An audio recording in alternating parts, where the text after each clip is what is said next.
ओम अवतारिणे श्री स्वामिनारायणाय नमो नमः। ओम श्री हरि कृष्णाय नमो नमः। ओम श्री पूर्ण पुरुषोत्तमाय नमो नमः। ओम श्री सहजानंद स्वामिने नमो नमः। बोलो स्वामीनारायण भगवान की जय। श्री हरि कृष्ण महाराज की जय। श्री लक्ष्मी नारायण देव की जय। श्री राधा कृष्ण देव की जय। श्री सियावर रामचंद्र भगवान की जय। श्री सिद्धेश्वर महादेव की जय। श्री विघ्न विनायक देव की जय।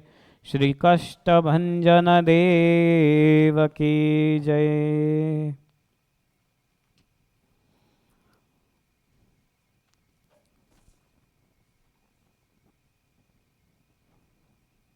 सर्वोच्च तीर्थक्षेत्र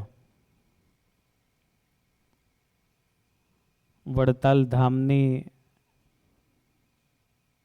प्रतिशाखा वड़ताल धाम पेलेटाइन शिकागो में विराजमान सौ भक्तोना संकल्पनी पूर्ति करता एवा संकल्प सिद्ध श्री हरिकृष्ण महाराज, श्री लक्ष्मीनारायण देव, श्री राधा कृष्ण देव, श्री सीताराम जी, श्री सिद्धेश्वर महादेव, श्री विघ्न विनायक देव अने श्री कष्टभंजन देव इत्यादि भगवत स्वरूपोना चरणों में सौथी पहला वंदन करीशुं।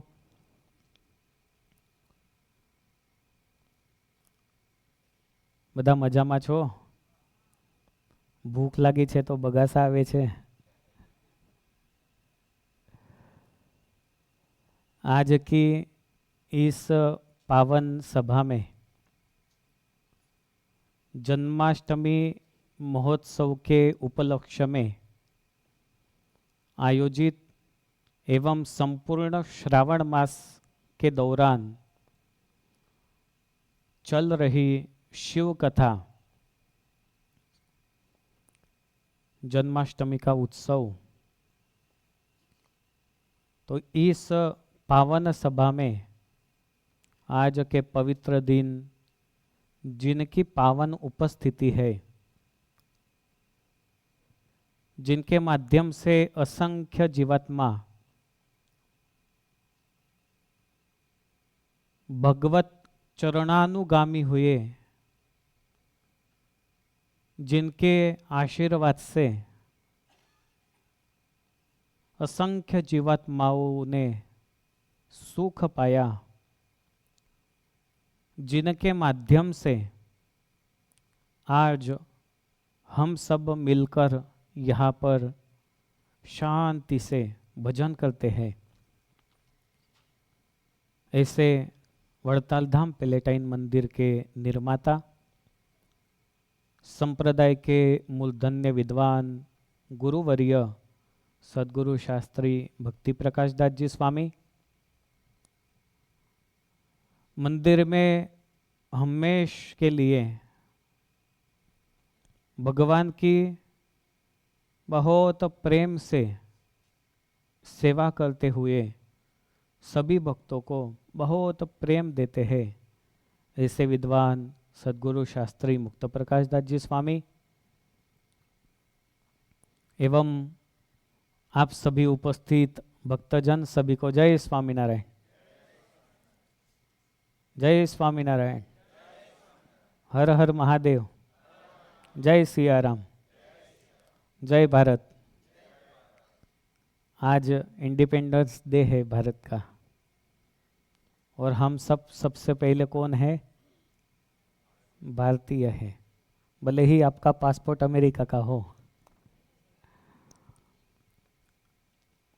लेकिन लास्ट में जब भारत जाने का होता है, अपनी मातृभूमि जाने का होता है, तो सभी के दिल में गर्व महसूस होता है कि हम ऐसी भूमि की संतान है, जो भूमि इतिहास से लेकर आज तक विश्व गुरु बनी हुई है। तो एक वंदना का अवसर भी आज प्राप्त होगा। लेकिन उसके पहले शिव कथा में प्रवेश करते हैं। आप सभी को शिव कथा में बहुत आनंद आता है। भगवान स्वामीनारायण ने शिक्षा पत्र में जैसे आज्ञा की, उसी आज्ञा को फॉलो करते हुए आज हम सब मिलकर इस श्रावण मास में एक शिव की आराधना करने के लिए बैठे हैं। भगवान स्वामीनारायण ने बाल्यावस्था से लेकर गढ़पुर तक महाराज जब आए तब तक बहुत पद यात्राएं और बहुत विचरण किया। हर जगह में जाकर नूतन मंदिरों का निर्माण तो करवाया, लेकिन साथ ही साथ में जिस गांव में भी जाते, उस गांव में शिवालय में शिवजी का पूजन अवश्य किया है। आप कोई भी यात्रा में जाओ, खास तौर पे जब छपैया की यात्रा करते हो, तो खाली छपैया भगवान का दर्शन करते हैं वो तो ठीक है, लेकिन आजू बाजू जो गांव है ना, उनके भी दर्शन करने जाओ। और छोटे छोटे गांव, छोटे छोटे महादेव जी के मंदिर, वहाँ पे आपको अवश्य दिखाई देगा कि भगवान स्वामी नारायण ने यहाँ पे आकर पूजा की है। 6 धाम भगवान स्वामी नारायण ने बनवाए अपने कार्यकाल में। कौन से है? क्रमशः बोलो। सबसे पहला धाम भगवान स्वामी नारायण ने कौन सा बनवाया? उसके बाद में भुज, उसके बाद में उसके बाद में उसके बाद में उसके बाद में गढ़पुर, लास्ट गढ़पुर। तो ऐसे 6 मंदिरों का निर्माण भगवान स्वामीनारायण ने अपने कार्यकाल में किया। लेकिन हर जगह पर आपको अवश्य महादेव जी के दर्शन होंगे। खास तौर पे जूनागढ़ में सिद्धेश्वर महादेव की प्रतिष्ठा भगवान स्वामीनारायण ने की अपने हाथों से, और आज भी वो महादेव जी, सिद्धेश्वर महादेव का आप दर्शन करो तो सर पे जटा, गंगा, ऐसा सुहावना आकर्षक स्वरूप है कि जो भी भक्त दर्शन करते हैं उनका मन बहुत सहजता से उनकी ओर आकर्षित होता है। जो भी भक्त सिद्धेश्वर महादेव की प्रार्थना करते हुए अपने दुख दर्द बताता है, उनके दुख और दर्द दूर करने की क्षमता वो जूनागढ़ में है। तो ऐसे महादेव जी भगवान स्वामीनारायण ने दिए, और उसी कथा को याद करते हुए शिव चरित्रामृत कथा में महादेव जी के स्वरूप का वर्णन, उसके बारे में हम कथा सुनते हैं। सबसे पहले तो मैंने आपको कथा बताई कि शिवलिंग और शिव जी का मूर्तिमंत स्वरूप और दोनों में भेद क्यों है। उसके लिए मैंने आपको उदाहरण भी दिया था। ये खाली आपको एक याद करवाता हूं। कि आप अभी यहाँ पर हो और घर में कोई काम हो तो आप पत्थर का टुकड़ा तो नहीं रख के आते ना, मैं मंदिर जाऊंगा तो पत्थर का टुकड़ा वहाँ पे रहेगा। या आप घर में काम करो तो ऐसा नहीं कहोगे चलो मंदिर पत्थर का टुकड़ा रख के आता हूँ, तो आज गुलाब जामुन बनाए तो गुलाब जामुन पत्थर का टुकड़ा खा जाएगा। एक ही स्वरूप होता है शरीर का, लेकिन महादेव जी के दो स्वरूप हुए, वो भी कथा सुनी। महादेव जी का वर्णन भी हमने सुना कि महादेव जी के सर पे क्या रहता है, गंगा जी रहती है। तो गत कथा सत्र में वो गंगा जी उनके सर में कैसे आई है, उनकी जटाओं में कैसे समाई, वो कथा हमने सुनी थी। तो गंगा जी की कथा वो अति पावन है। सबसे पहले तो मैं आपको यदि बताऊं तो गंगा जी का जल वो स्वर्ग से तो आया, लेकिन शिव जी ने अपनी जटाओं में उसको समाया। और जब गंगा जी ने प्रार्थना की मुझे बाहर निकालो, मुझे बहुत दर्द हो रहा है, तब गंगा जी को बाहर एक धारा के स्वरूप में निकाला। अभी 4 धाम यात्रा में जो भी आने वाले हैं वो एक अभ्यास करना, गंगा जी का जल आप लो और कोई नदी का आप जल लो, गंगा जी का जल कभी भी खराब नहीं होता। बाकी गुजराती में ऐसा कहा जाता है पड़िયું पड़िયું पानी गंधाय। आ बिस्लेरी बोटल होय ने ए पण एनामां पण एक्सपायरी डेट होय छे। हमारे युवा बैठे हैं भौमिक भाई, चिंटू भाई, एक्सपायरी डेट होय ने एना पर, तो पानी की भी एक्सपायरी डेट होती है, लेकिन गंगा जल की कोई एक्सपायरी डेट नहीं। अपने घर में अवश्य गंगा जल रखना चाहिए, क्योंकि भगवान के चरण का जल है, स्वर्ग से आया है, शिव जी ने अपनी जटाओं में समाया और फिर धरती पर आया, और इसीलिए अतिशय पवित्र जल होता है। उसमें जब आप स्नान करते हो तो आपको ठंडा जरूर लगेगा, लेकिन जब आप बाहर निकलोगे तो आपकी पूरी थकान दूर हो जाती है। ऐसा सभी ने फील किया है। 3 साल पहले मुंबई से जब शास्त्री जी के आदेश से यात्रा लेकर गए थे तो भक्तों को बहुत थकान महसूस होती थी। थकान तो लगती है, यहाँ पे आने में लगती है, खाने में लगती है, कई कई तो खाने में थकान महसूस करते हैं। तो जब गंगा जी में स्नान किया तब पूरा एकदम फ्रेश। वो पानी मतलब ऊर्जा का पानी है, साइंटिफिक जल है। तो ऐसी गंगा जी वो धरती पर आई, और गंगा जी के 2 प्रश्न थे कि मुझ में जो पाप धुलेंगे तो दूर कैसे होंगे। तो जब संत उसमें स्नान करते हैं तो गंगा जी के पाप भी दूर हो जाते हैं। तो महिमा संतों की बड़ी बताई है। ऐसे गंगा जी जब धरती पर आए तब से आज तक गंगा जल से अभिषेक का बड़ा महत्व है। अभी कावड़ यात्रा आपने देखी होगी, नाम भी सुना होगा कावड़ यात्रा के बारे में। कितने लोग जाते हैं वहां पर, बोलो? करोड़ों लोग जाते हैं। वो लोग ऐसा नहीं सोचते कि चलो मुझे कौन सी फैसिलिटी मिलेगी, जहाँ पे भी सोना मिले सो जाते हैं, जहाँ खाना मिले खा लेते हैं। कावड़ का मतलब आपको पता है कि नहीं?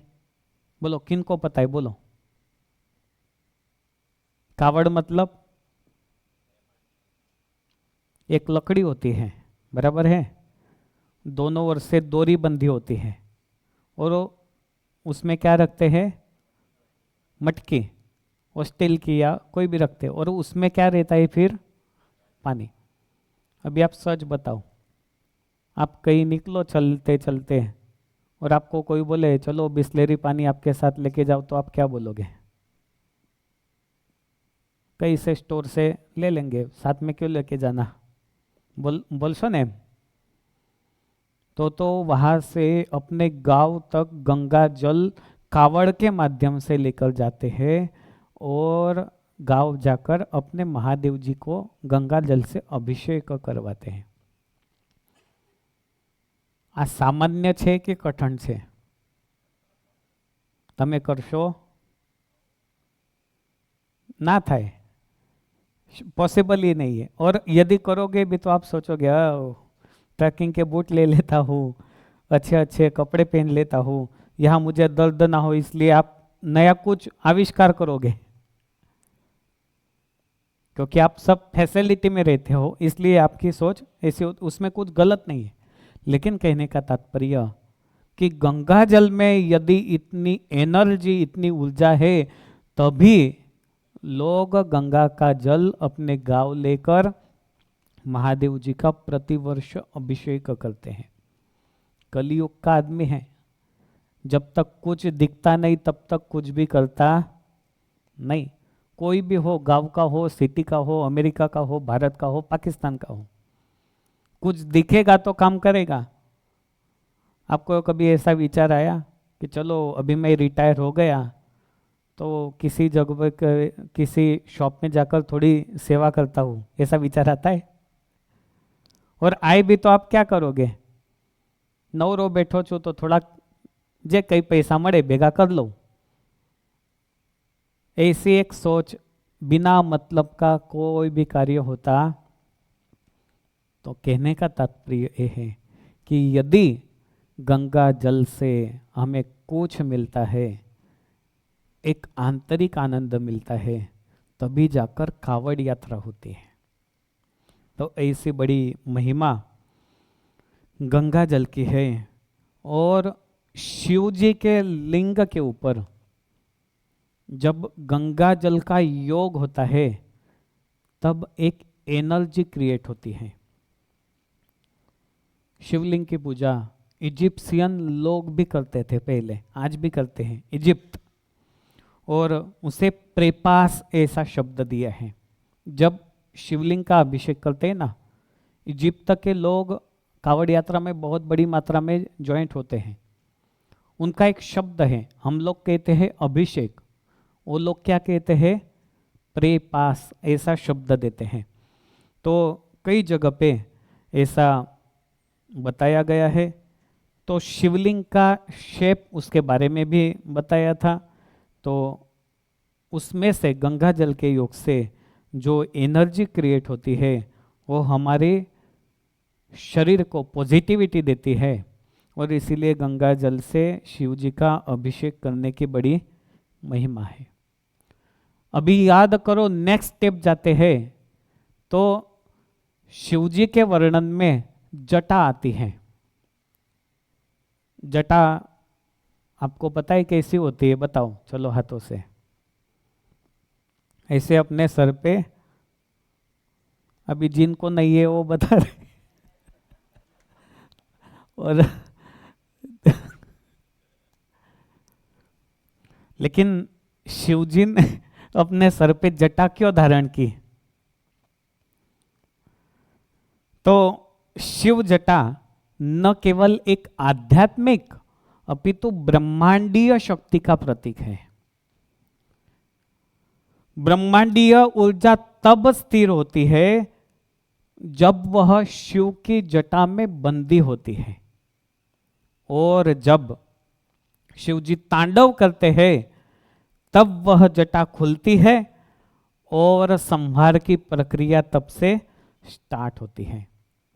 तो शिव जटा मतलब संयम और तपस्या का प्रतीक है। दूसरा आध्यात्मिक ऊर्जा का प्रतीक है। गंगा और जीवन का आधार है। तीनों लोक का नियंत्रण वो जटा का स्वरूप है, और प्रकृति का एकत्व का मैसेज वो जटा से मिलता है। जब शक्ति, शक्ति मतलब गंगा और जब स्थिरता मतलब जटा, शक्ति और स्थिरता, ये दोनों को जब योग होता है और तभी सृष्टि संतुलित रहती है। इसीलिए शिव जी ने अपने सर पे जटा धारण की है। आप सोचो, यदि महादेव जी और गंगा जी के वेग को अपनी जटाओं में न बांधते तो क्या होता। अभी थोड़े दिन पहले उत्तरकाशी में आकाश फटा, कितने वेग से प्रवाह आ रहा था। जितना पानी का वेग ऊपर से नीचे आता है उतना नीचे जमीन में कुछ न कुछ तो नया होता है। कई जगह पे तालाब निर्माण होगा, कई जगह पे घर बह जाएंगे। तो ये तो स्वर्ग से आने वाला प्रवाह था, कितना फोर्स में कितना फास्ट आया होगा। यदि शिव जी न धारण करते तो गंगा जी पाताल में चली जाती, पूरी पृथ्वी चिरकर। तो शिव जी ने अपनी जटाओं में उसको बांधा, मतलब जटाओं में कितनी शक्ति रही होगी। आज भी आप हिमालय में जाओगे, चार धाम यात्रा में जो आएंगे उनको दिखाई देगा कि जटा वाले सन्यासी संत रहते हैं तो उनकी जटाओं कभी खोलते नहीं है। आपको पता है पुराने जमाने में आपके जो पूर्वज रहे होंगे उन्होंने शिखा रखी होगी। कौन कौन रखता था बोलो? ચોટલી કોણ કોણ રાખતા હતા? બધા રાખતા હતા ને? હવે તમે બધા कोई રાખો છો? वो चोटी रखने का एक महत्व था। किसी किसी के तो पूरे निकल गए। तो चोटी रखने का एक महत्व था। चोटी के स्थान पर ब्रह्मरंध्र होता है। अपने शरीर की आध्यात्मिक शक्ति और शरीर से बाहर ना निकल जाए, इसीलिए चोटी रख के उसको बांधते हैं। इसीलिए संतों को चोटी रखने का महत्व होता है, क्योंकि संतों का पूरा दिन पूरा जीवन वो भजन भक्तिमय होता है। आध्यात्मिक शक्तियाँ शरीर में बनती रहती है और शरीर में से निकल ना जाए, इसीलिए चोटी रखने का एक महत्व होता है। इसी तरह से शरीर की शक्ति को बांधने के लिए जटाओं का एक महत्व रहता है। तो शिव जी के सर पे जटा, जटा में से गंगा। अभी जटाओं के ऊपर क्या रहता है? चंद्रमा। तो शिव जी ने चंद्रमा को क्यों धारण किया? चंद्रमा तो आकाश में भी दिखाई देता है, लेकिन शिव जी ने अपने सर पे चंद्रमा को भी धारण किया है और इसीलिए महादेव जी का एक नाम हुआ चंद्रमौलेश्वर महादेव। तो चलो शिव जी ने अपनी जटाओं में चंद्र को क्यों धारण किया, इसी कथा को थोड़ा सुनते हैं। समुद्र मंथन की कथा आप सबने कई बार सुनी है। समुद्र मंथन, अभी मैं आपको सवाल पूछता हूँ, घणी वखत कथा सांभળી છે? हाँ के ना? प्रश्न पूछो तो जवाब आपशो। चलो, समुद्र मंथन किन के बीच में हुआ था? देव और दानव। उसमें से सबसे पहले क्या निकला था?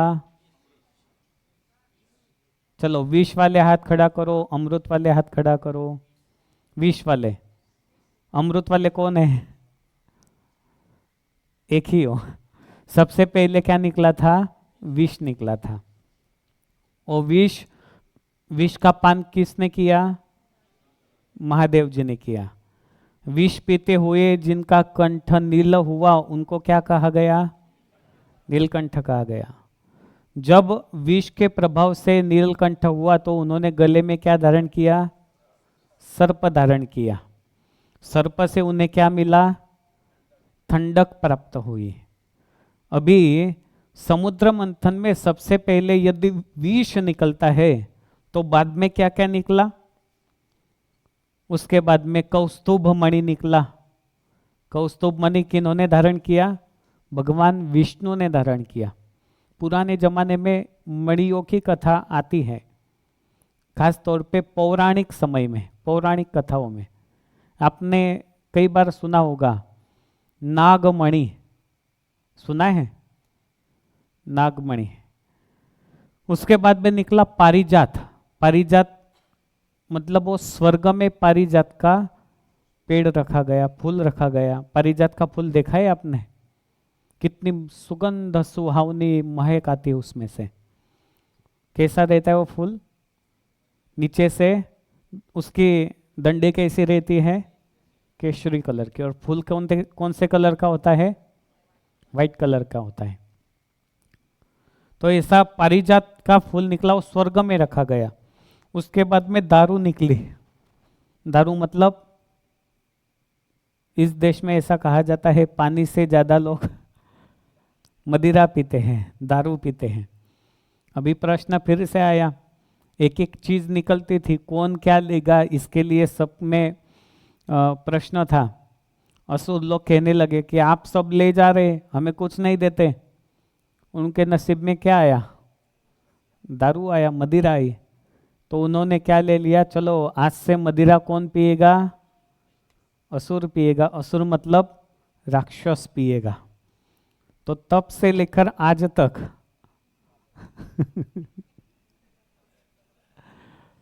वो उनका विषय है, बराबर है। उसके बाद में धन्वंतरी भगवान का प्रागट्य हुआ। फिर कामधेनु गाय निकली, और ऋषियों ने ले ली। ऐरावत हत्ती निकला, वो इंद्र ने ले लिया। रंभादि अप्सराएं प्रकट हुई, वो स्वर्ग में रखी गई। उच्चई श्रवा नाम का घोड़ा आया, वो बलि महाराज ने लिया। लक्ष्मी जी प्रकट हुए, वो किसने रख लिए? नारायण भगवान ने रखे, विष्णु भगवान ने रखे। शार्ग धनुष्य निकला, वो नारायण भगवान ने रखा। पांचजन्य शंख निकला, वो किन्होंने रखा? शंकर भगवान ने। और लास्ट में अमृत निकला। अभी पूरा समुद्र मंथन किसके लिए था? अमृत प्राप्ति के लिए था।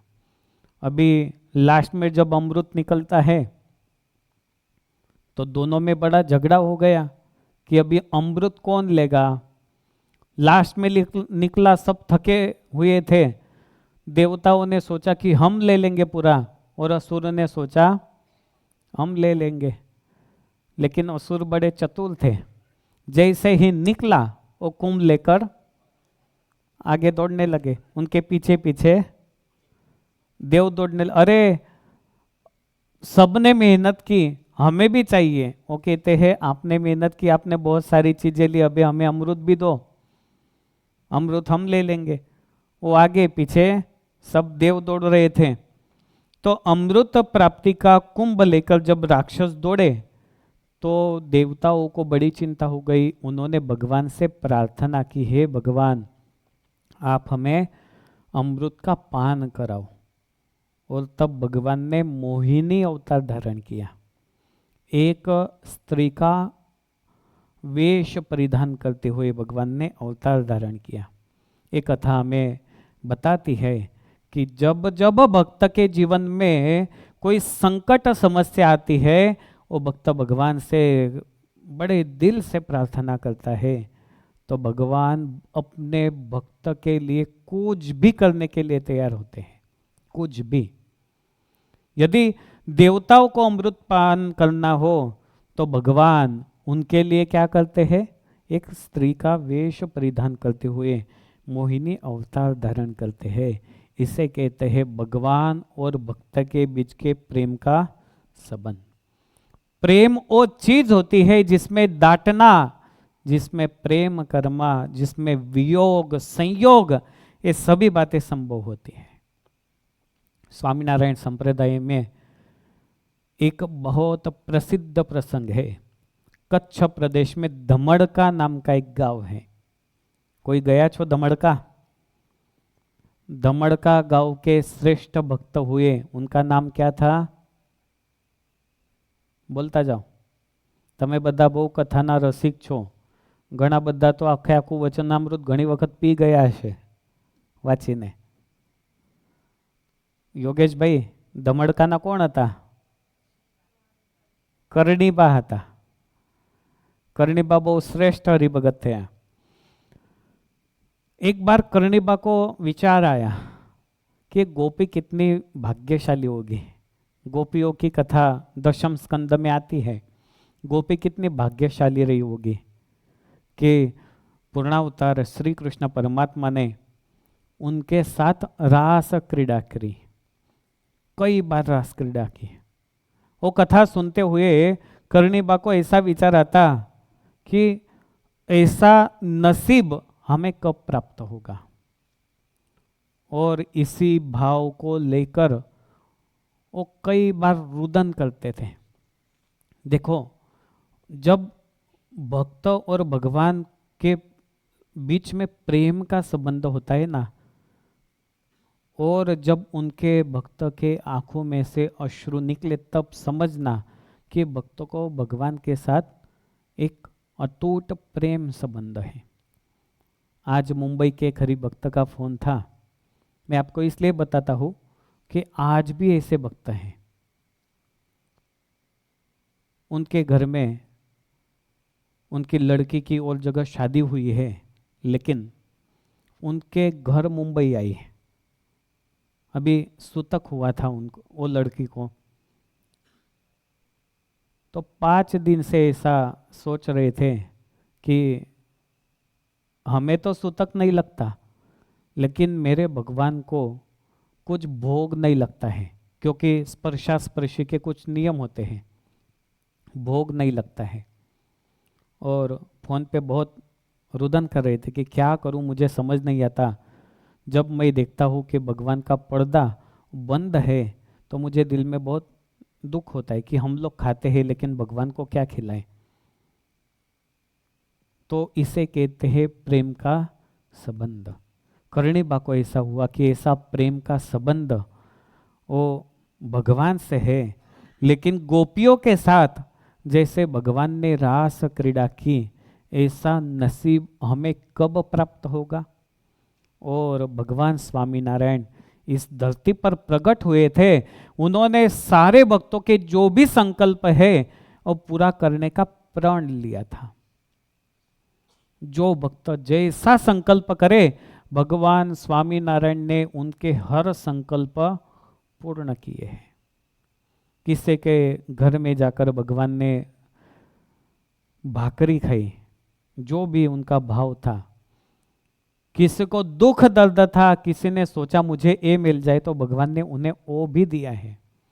और अपने भक्तों को भगवान ने बहुत सुख प्रदान किया।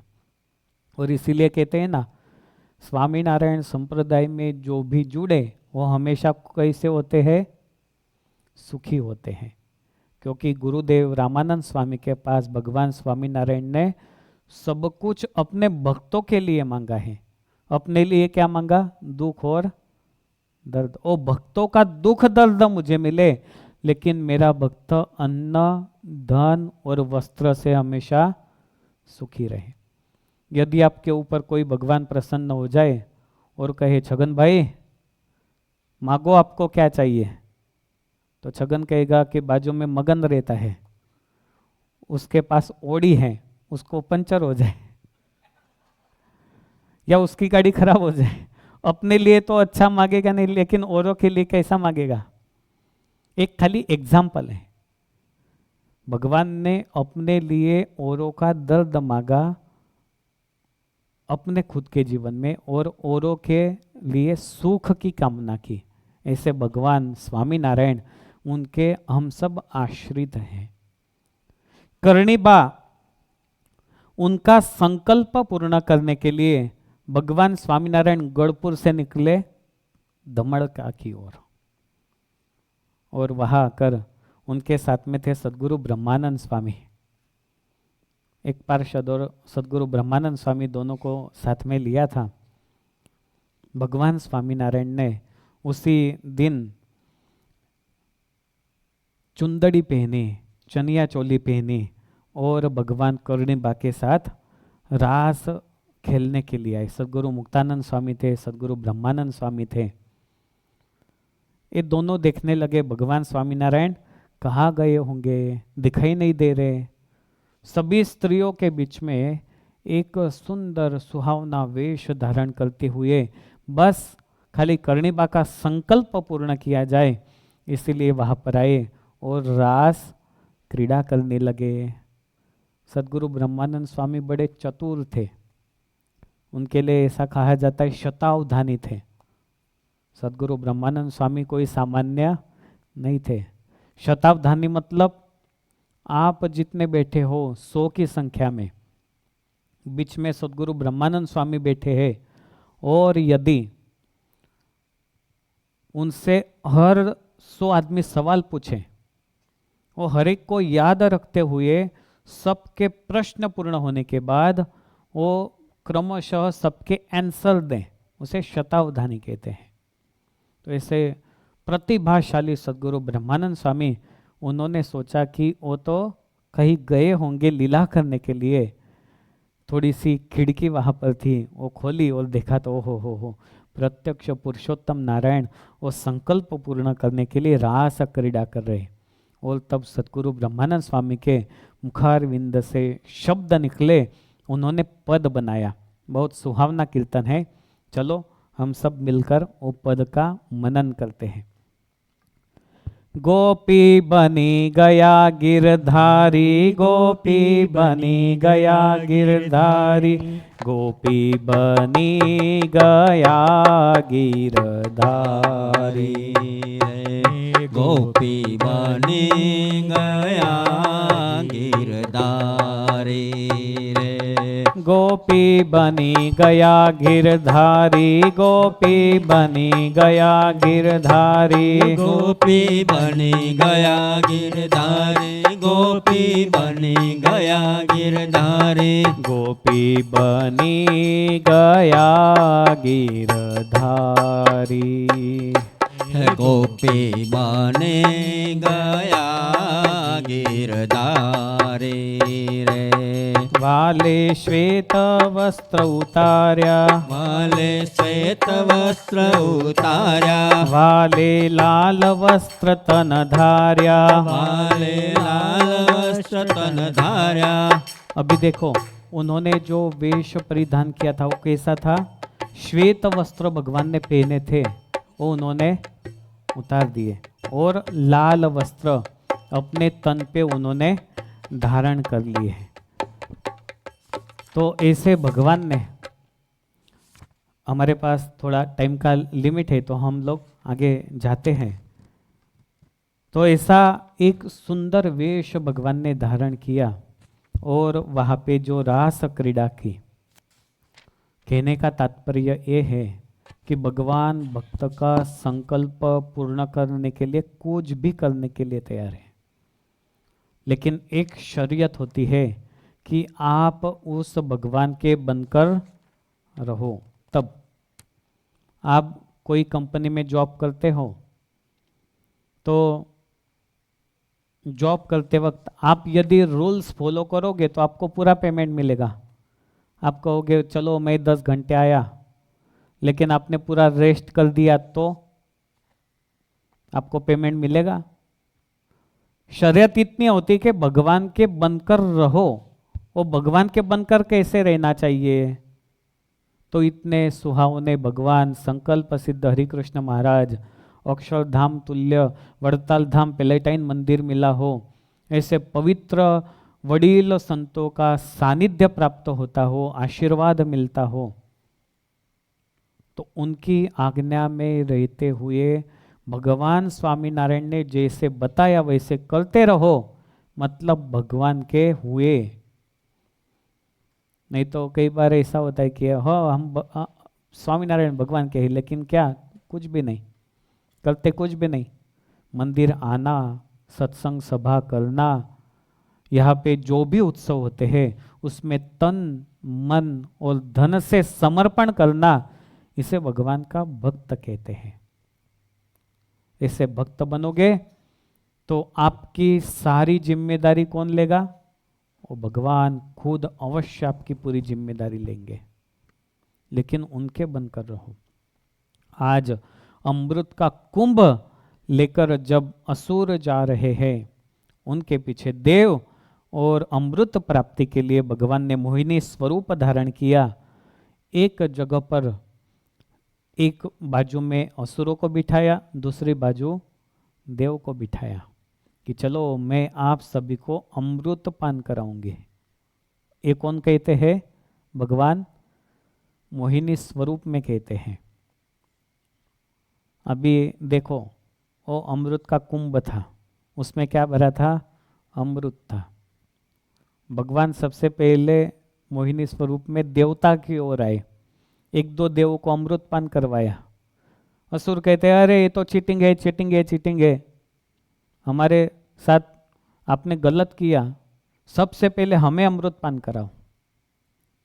भगवान उनको कहते हैं भाई देखो, आपने छाछ देखी है, बटर मिल्क, तो एक दिन में आप रखो 1-2 घंटे तो क्या होता है? पानी पानी, और नीचे क्या होता है? दही जम जाती है, नीचे गाढ़ा रस इकट्ठा होता है। तो नीचे नीचे जो हुआ है इकट्ठा, वो गाढ़ा रस इकट्ठा हुआ है, और ऊपर की ओर क्या है? पानी है। तो मैं देवों को पानी पानी पिला दूंगी और आपको क्या मिलेगा? गाढ़ा गाढ़ा प्योर अमृत आपको मिलेगा। वो भी बड़े प्रसन्न हो गए, हाँ आप तो बहुत चतुर हो, आपने बहुत अच्छा किया।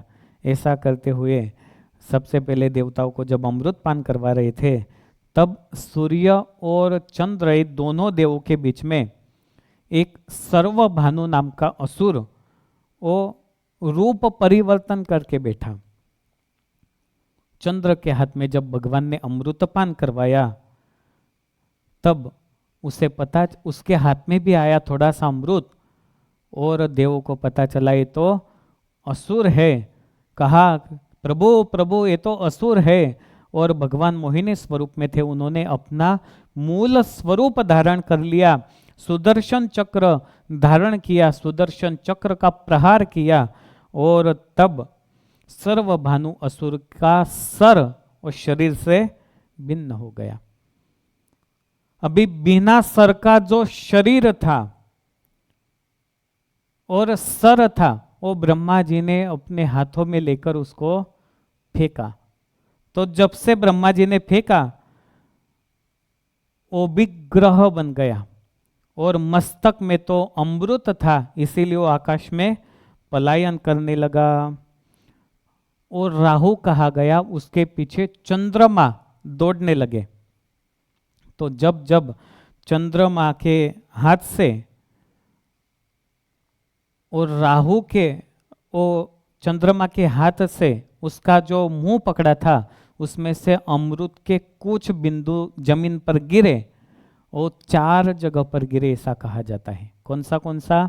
एक उज्जैन, दूसरा नासिक, तीसरा प्रयाग, और चौथा हरिद्वार।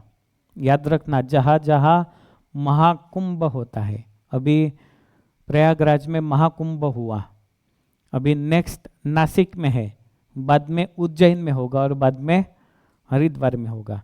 तो ऐसे 4 जगह पर अमृत की बूंदें गिरी, उनके मुंह में से गिरी थी। बाद में वो काशी विश्वनाथ के शरण में आया, और शंकर भगवान ने उसको सांत्वना प्रदान की, उसको ग्रह बना दिया गया, और चंद्रमा को देवों के देव महादेव ने वरदान दिया कि चंद्रमा, आपके माध्यम से अच्छा कार्य एक संपन्न हुआ, इसीलिए मैं आज से आपको मेरे सर पे धारण करूंगा, अभयदान दिया है। तो ऐसी बड़ी आनंददायक कथाएं इस शिव चरित्रामृत में लिखी गई। अभी एक को तो ग्रह बना दिया, केतु को, चंद्रमा को स्थान दे दिया, अभी बाकी कौन रहा? राहु बाकी रह गया। तो राहु ने कहा कि प्रभु मुझे तो पेट नहीं है, मेरा खाली सिर है, लेकिन अमृत के योग से मैं अमर बन गया, तो मैं आहार कैसे करूं,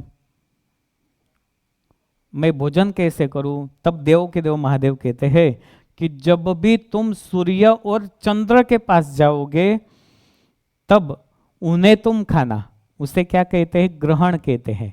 जब ग्रहण होता है ना, तब अंधकार प्रतीत होता है, और इसीलिए भगवान स्वामीनारायण ने शिक्षा पत्र में आज्ञा की ग्रहण के समय खाना नहीं, क्योंकि वो दूषित होता है।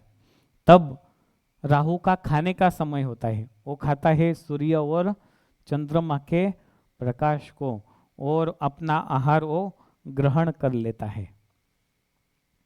तब से लेकर ग्रहण का विधान हमारे पौराणिक ग्रंथों से आज तक पालन करते हैं। मुझे पता है आप सब यहाँ पे ग्रहण का पालन करते हो, लेकिन जब रात का ग्रहण होता है और वीकडेज होते हैं तो आप सो भी जाते हो। खाना पीने का तो पता नहीं, लेकिन आपके घर में हमेशा पवित्रता तो रहती है। तो कई सारे ऐसे भक्त हैं कि जो ग्रहण आज भी पालते हैं और पालना ही चाहिए। भगवान स्वामीनारायण ने लिखा है, उसका बहुत साइंटिफिक इफेक्ट होता है। कोई भी खुली आंखों से ग्रहण नहीं देखता। क्यों नहीं देखता? आंखें खराब होने की शतः संभावना रहती है। तो इसीलिए ग्रहण का पालन करना। इस प्रकार देवों के देव महादेव, उनके सर पे जटा, उसमें से गंगा, और उन्होंने चंद्रमा को धारण किया है। अभी अगले दिन की कथा में गले में मुंडमाला क्यों धारण करते हैं? मुंडमाला मतलब खोपड़ी। ये खोपड़ी से नहीं बने, प्लास्टिक ने बने કે ફાઈબર ની બને? અત્યારે ગમે તેટલું સારું શરીર હોય, ગમે તેટલી સારી સ્કિન હોય, ગમે તેવો ગોલ ટામેટા જેવો હોય, પણ બાળો એટલે કેવી દેખાય ખોપડી? ગભરાઈ જાય ને માણસ. તો મહાદેવજી એને શું કામ ધારણ કરે છે એ કથા આપણે નેક્સ્ટ ટાઈમ સાંભળશું. એમને શરીર ઉપર ભસ્મ શું કામ धारण करी, પછી शिवजी ने 3 आंखों शू काम छे, 3 आंखों क्यों है, अभी अगले सेशन में उसी कथाओं का श्रवण करेंगे। साथ ही साथ में शिवजी का नृत्य तांडव नृत्य क्यों है, रुद्राक्ष की उत्पत्ति, बिल्व पत्र की उत्पत्ति, शिवजी ने डमरू को अपना वाद्य कैसे बनाया, वो कथाएं अगले सत्र में हम श्रवण करेंगे। अभी आज के दिन कथा का यहाँ पर प्रारंभ हुआ है। जन्माष्टमी का 3 दिन का बड़ा उत्सव धामधूमी से मनाना है। आज भारत माता, जहाँ के हम सब निवासी है, सनातन भूमि के निवासी है, उसी भारत माता का आज इंडिपेंडेंस डे, स्वतंत्रता दिन भी बड़े धामधूम से सभी जगह पर मनाते हैं। भक्त हो, आप सबको एक बात अवश्य याद रखनी चाहिए कि हम जिस भूमि के संतान हैं वो सामान्य भूमि नहीं। आज जितने भी आविष्कार विश्व में दिखाई दिए वो सभी का कोई न कोई संबंध भारत से और हिमालय से जुड़ा हुआ है। मैं कई बार कहता हूं, आज फेसबुक, इंस्टाग्राम सब यूज करते हैं, लेकिन उसका विचार भी वो हिमालय से निकला है। एप्पल कंपनी के ओनर कौन है? उनका नाम तो मुझे पता नहीं, लेकिन वृंदावन में एक कृष्ण भक्ति वाले संत उनके आशीर्वाद लेकर अपने देश में आए और उन्होंने कंपनी की स्थापना की। तो जो भी है वो हमारी भारत भूमि से आया हुआ है। ऐसी भारत भूमि के हम संतान हैं। आज भी अडिग वो भारत भूमि, कई आक्रमण हुए, यूनान और रोमा सब मिट गए जहाँ से, मगर बाकी है अब तक नामो निशा हमारा। कुछ खास बात है कि हस्ती मिटती नहीं हमारी, सदियों रहा है ये दुश्मन और ये जहाँ हमारा। कई सारे आक्रमण हुए, लेकिन हमारे ऋषि मुनि, हमारे संत, स्वतंत्र सेनानी, उन्होंने अपना बलिदान दिया और उसी बलिदान को याद करते हुए शांति से भारत भूमि में आज सब सुख से रहते हैं। इसके पीछे सबसे ज़्यादा कुर्बानी उस स्वतंत्र सेनानियों ने दी है। भगत सिंह, सुखदेव, सुभाष चंद्र बोस, कई सारे ऐसे थे। तो आज जिन्होंने भी कुर्बानियाँ दी उन सबको याद करने का दिन है। भले आज हम यहाँ पर है, लेकिन आप सबका आधार कार्ड भी है भारत का। भारत में आपकी जमीनें भी है, भारत में आपका घर भी है। जब यहाँ से आशाएं निकल जाए तब आपके पास लास्ट ऑप्शन कौन सा रहता है? भारत। बाहर कितना भी घूमो, लेकिन जब अपने घर में आते हो तो एक सुख मिलता है। बाहर कितना भी खा के आए, लेकिन अपने घर में खिचड़ी मिले ना तो भी आनंद आता है। तो ऐसा हमारा भारत देश। आज हमारी सभा में मंदिर के निर्माता विद्वान सद्गुरु शास्त्री भक्ति प्रकाश दास जी स्वामी, उनकी भी उपस्थिति है। तो वंदना की ओर भी जाना है। तो चलो सबसे पहले हम यहाँ पे ध्वज वंदना करेंगे और बाद में राष्ट्रगान भी करेंगे और बाद में आरती को जाएंगे। अभी भगवान नाम के साथ कथा को विराम। जय स्वामीनारायण।